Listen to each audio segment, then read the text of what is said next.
Magandang araw, Sir Abria.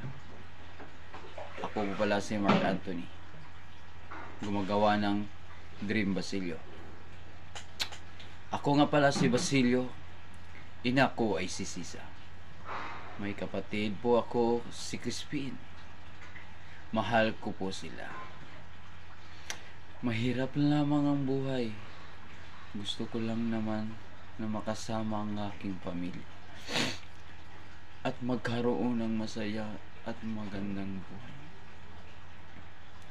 Inay, huwag ka nang mag-alala. Nasa kumbinto si Crispin. Ngunit si Crispin ay hindi na natin makapigil. Ako'y nagtanan nang makita kong kinalagkad si Crispin ni Sakristan Mayor. At ayaw akong paalisin kundi ikasampu ng gabi. Nakasalubong ko ang ilang mga gwardya, sibil, at sinagawan ako na Queen 5. Ako'y tumakbo.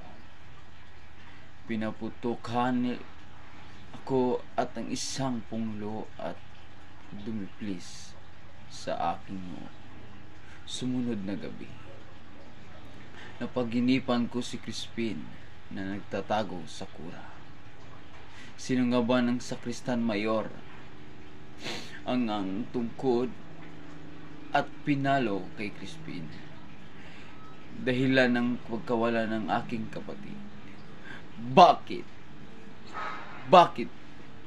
Bakit nangyari ito kay Crispin?